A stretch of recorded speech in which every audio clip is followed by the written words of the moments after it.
किसान एकता जिंदाबाद, व्यापारी एकता जिंदाबाद, गुरनाम सिंह चंदोनी जिंदाबाद। अब आपके सामने हरियाणा प्रांत के किसान मोर्चा के अध्यक्ष श्री गुरनाम सिंह जी चंदोनी पहुंच गए हैं। उनका आदर सत्कार करने के लिए मेरा सभी भाइयों से निवेदन है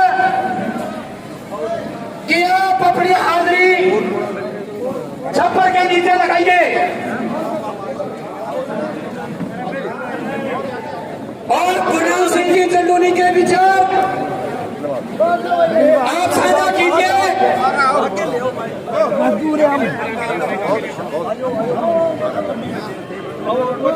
सभी भाइयों से मेरा निवेदन है कि एक बार जबरदस्त किसान व्यापारी एकता जिंदाबाद,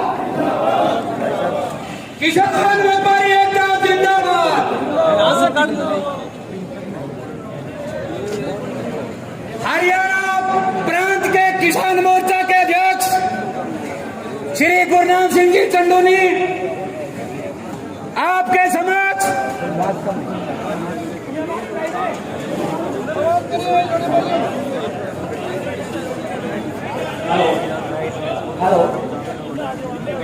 अब आपके सामने छप्पर के नीचे श्री गुरनाम सिंह जी पहुंच गए हैं।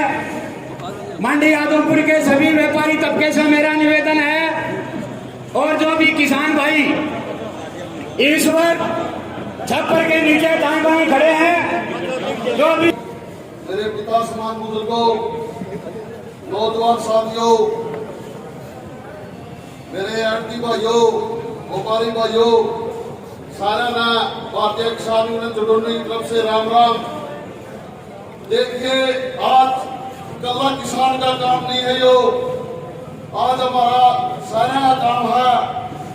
आड़ती और किसान का तो माँ बेटा वाला काम है जो एक दूसरा के बगैर नहीं चल सकता। जे आप इस काम में बढ़ चढ़ के साथ नहीं देवांगे तो सरकार इतनी अभी हो जाएगी, इन मंडिया में प्लाट कट जाएंगे। सरकार की सोच नहीं आई है। जो तो अपना सरदार गुरनाम सिंह चंदोनी है जो हर टाइम इस सरकार के साथ टक्कर ले रहा है और किसान और व्यापारी की हर तकलीफ और दर्द में साथ रहा है। हम प्रधान जिया का आदमपुर मंडी में पहुंचने पर बहुत बहुत धन्यवाद करते हैं, दिल की गहराइयों से धन्यवाद करते हैं। ईब आपके बीच में हमारे प्रधान जी बताओगे आगे के आंदोलन की रूपरेखा, सरकार की ओछी नीतियों के बारे में लेके कंधे बना रहे हैं। आगे खाना नहीं खा जाएगी। सरदार गुरनाम सिंह चंदोनी आगे बढ़ो, हम तुम्हारे साथ हैं। सरदार गुरनाम सिंह चंदोनी आगे बढ़ो, हम तुम्हारे साथ हैं। धन्यवाद, बहुत बहुत धन्यवाद। अब आपके सामने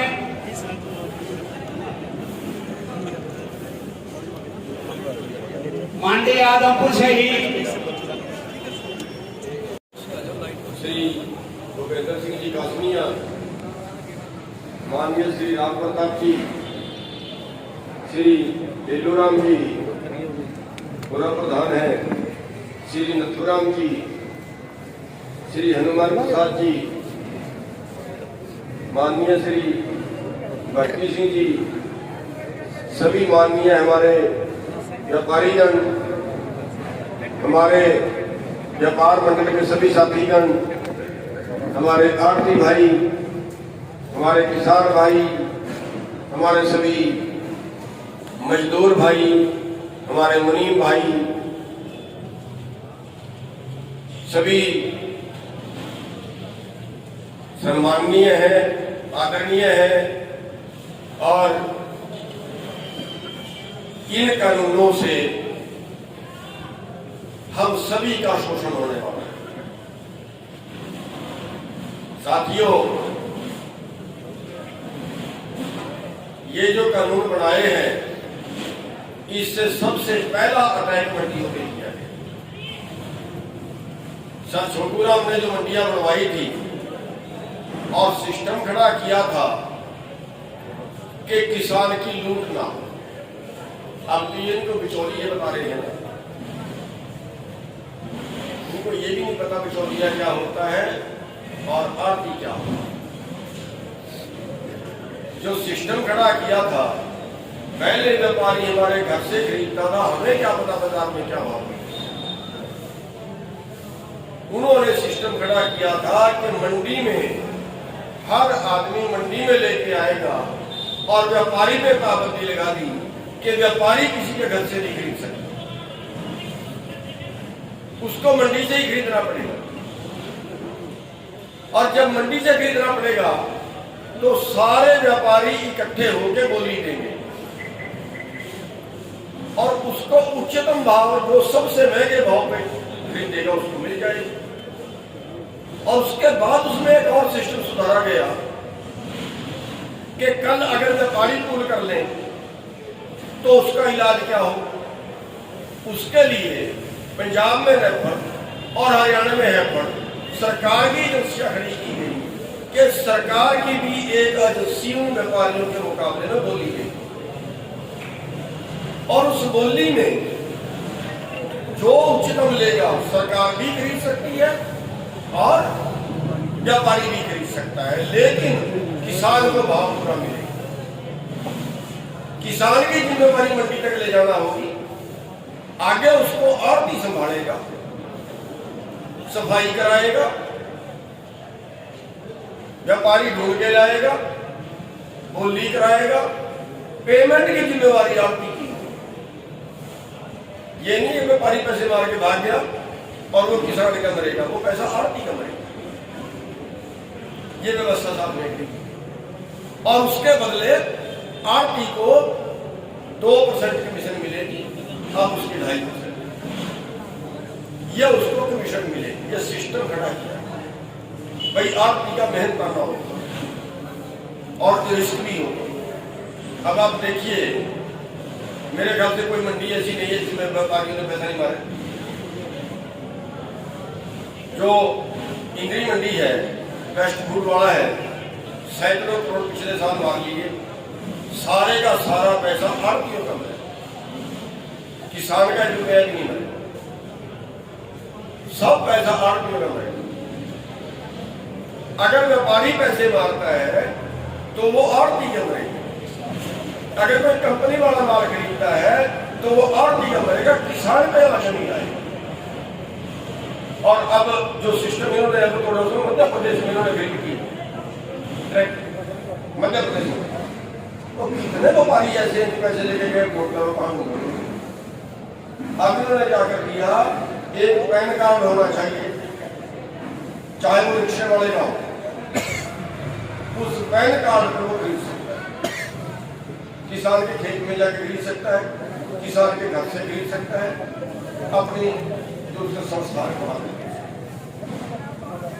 मान लिया मेरे मन में बेईमान आ जाए और मैं कोई है कोई सरकार के पास है इंतजाम के, अब मैंने तो वो पैसा निकाल के और अपने किसी रिश्तेदार के नाम करवा के जमा,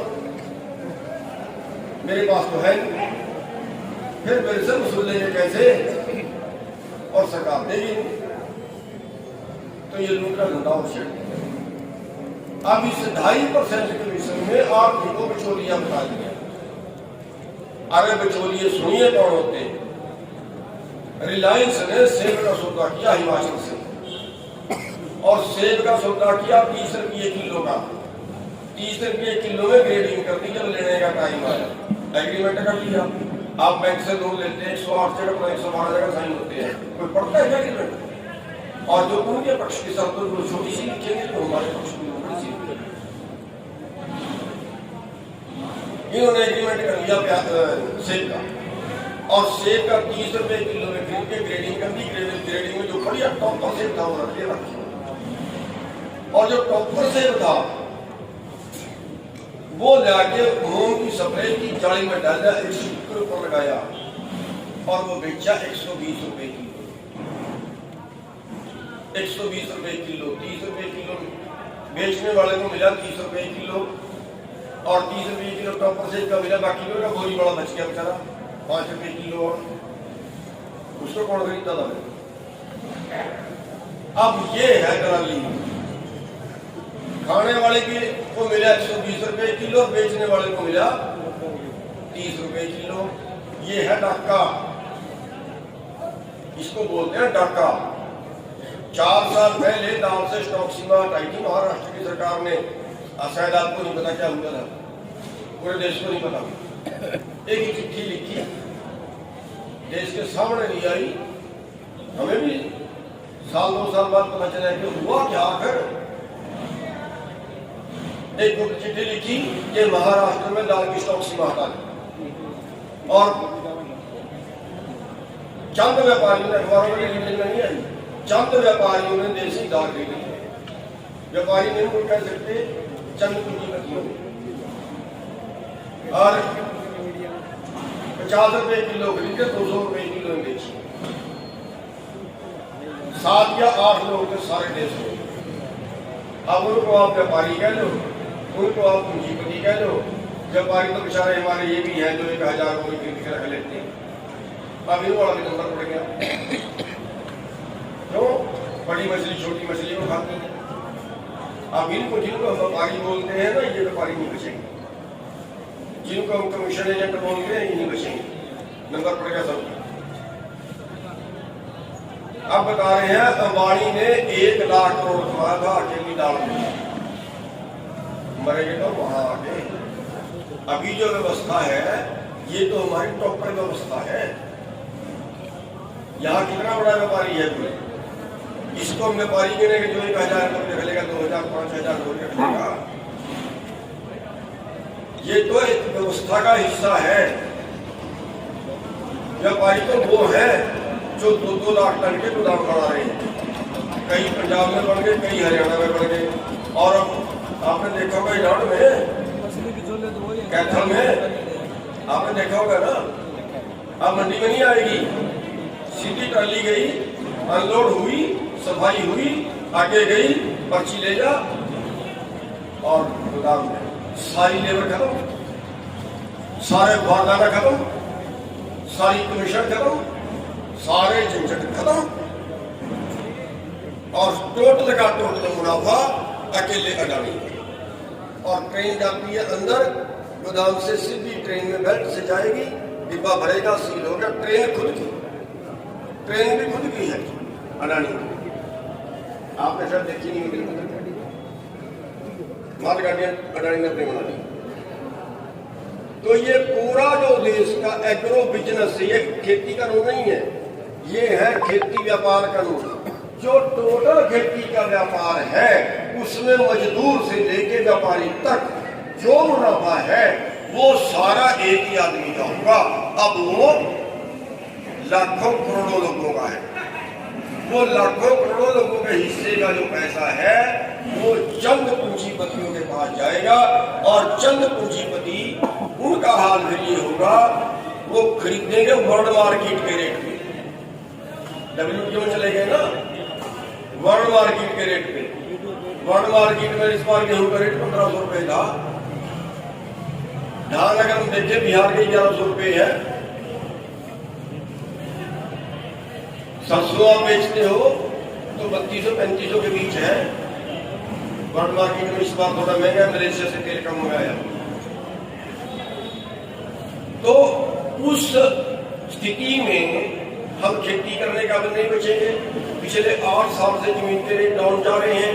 अब वर्ल्ड मार्केट के रेट में हमें पड़ता नहीं खाने की खेती करनी, हम जमीन बेचेंगे। अगली पॉलिसी और आगे जो खेती है हमारी कारपोरेट करेगा। यहाँ पे 5-5 हजार एकड़ के प्लाट बनेंगे, क्योंकि जितना ज्यादा बड़ा प्लाट होगा उतनी खेती सस्ती पड़ेगी, क्योंकि अमेरिका जैसे देशों का मुकाबला करना है।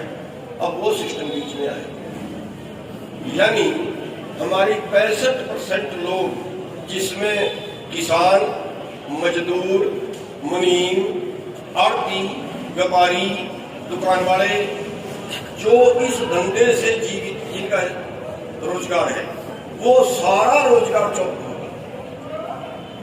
और इस सारे रोजगार को बचाने के लिए अब हमने सारे भेदभाव बुलाने इकट्ठे होना होगा, तब बचेंगे। और उसके लिए हम भूल जाए, अभी हमारे अंदर से शायद कई जगह पे खटास नहीं हुई है। अभी हम एक दूसरे को मिलाने के लिए हमें शायद और प्रयास करने पड़ेंगे। अब तो हम ये सोच लें कि हम सबका साझा दुश्मन है, और हम सबका साझा दुश्मन जो है वो कानून है। वो चंद कंपनियां हैं, चंद लोग हैं देश के, जिनके देश में जिन्होंने देश की सारी अर्थव्यवस्था जो है वो कब्जे में कर ली। और इसका एक और नुकसान ये हो रहा है कि पूरे देश की जेब से पैसा निकल के जो चंद पूंजीपति के पास 90 करोड़ रुपए पर घंटे के अंदर है हमारी, 90 करोड़ प्रति घंटा, 90 करोड़ प्रति घंटे का मतलब है करीब 8 लाख करोड़ एक साल की। और आज वो मार्केट से निकल रहा है। अगर हमें एमएसपी मिलता है, अगर हमें मजदूरी पूरी मिलती है, अगर हमें आर्ट मिलती है, अगर छोटा व्यापारी व्यापार करता है, छोटा दुकानदार दुकान चलाता है, तो वो पैसा सर्कल में घूमता है। और वो पैसा सर्कल में घूमता है, उसी को बोलते हैं देश की जीडीपी। आज देश की जीडीपी नीचे जाने का यही कारण है। आज देश में मंदी का सबसे बड़ा यही कारण है कि जनता की जेब में पैसा नहीं बचा।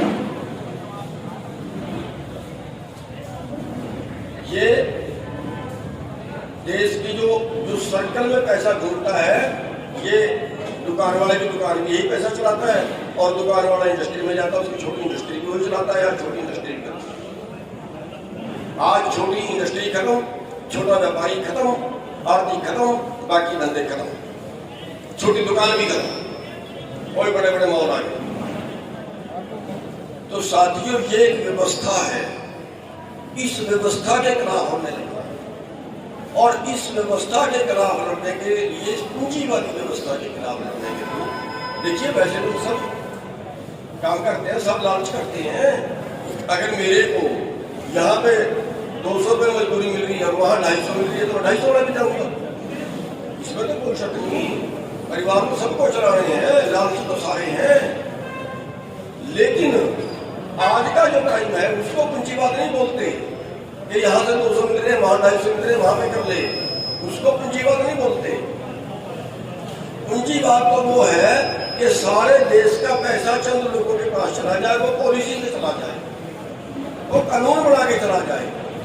सारे देश का भोजन इन कानूनों से चंद लोगों के गोदामों में कैद होगा, और पूरा देश उनसे खरीद के खाएगा। पैदा करने वाले का मैटर टेबल नहीं है। अरे किसान में हमारे पास तो जमीन है, जमीन बेचने वाला तो 75% अपना पैदा करेगा, 25% बाजार से खरीदेगा। जिसके पास जमीन नहीं हो तो 100% बाजार से खरीदेगा, और बाजार से कहाँ से खरीदेगा? केवलों से खरीदेगा, और जब उनसे खरीदेगा तो रेट ऐसे बढ़ेगा जैसे इस बार पेट्रोल के बढ़ रहे हैं। ये सब काम है, और हम सबको एक मंच पे आके लड़ना पड़ेगा। भूल जाए व्यापारी कौन है, हम भूल जाए किसान कौन है, हम भूल जाए हमारी जाति क्या है, हम भूल जाए ये मजदूर है। ये जो हमारे दिल में नफरत है ना, बस वही हमारे नाश का कारण होता है। जब चुनाव आ जाए, वो हमारे वोट जाति के आधार पे, वो हमारे धर्म के आधार पे वोट पाते हैं, उस हिसाब पे कोई काम करना पड़ जाए, उस हिसाब पे कुछ भी हमें सामाजिक काम करना है जाति और धर्म के आधार पे। इन चीजों से हमें और ऊपर उठने के लिए हमने तो अपने दलित भाइयों को कहा है कि ये दलित भाई के साथ में जुड़े, और उसके लिए हमने फार्मूला भी ये किया है कि हम पहले तो अपनी दूरियां मिटा लें। जो स्वर्ण भाई हैं वो सब अपने घरों में अम्बेडकर की फोटो लगाए, बाबा अम्बेडकर साहब की फोटो लगाए, और जो दलित भाई हैं वो अपने घरों में सब छोकराओं की फोटो लगाए। अच्छा, 27 तारीख को श्री गुरु रविदास जी का जन्मदिन है। हम सब अपने धर्म में, जितने भी हमारे धर्म हैं, हम सब धर्मों पे श्री गुरु रविदास जी का जन्मदिन मनाएंगे। ये दूरियां हमें अपने बीच से मिटानी होगी, क्योंकि आज हमें पूछी बात है। और आप सभी आरती भाई, सभी व्यापारी भाई, आप सभी के, हमारे मजदूर भाई, हमारे मुनीम भाई, हम सभी के धन्यवादी हैं जो आप एकदम से इतनी संख्या में इकट्ठे हुए और आपने हमारी बात सुनी और इतना अच्छा बढ़िया से आपने स्वागत किया और इतनी आपने तवज्जो हमारी बात के ऊपर दी। आप सभी के लिए आभारी हैं। और बस मैं लास्ट में एक बेनती ये करना चाहूँगा कि हमारे सामने निशाना एक ही होना चाहिए। हमारी आँख अपने दुश्मन पे होनी चाहिए कि हमारा दुश्मन कौन है, हमने उसके विरुद्ध लड़ना है। आपसी अगर कोई छोटी मोटी है भी यहीं बैठे। धन्यवाद।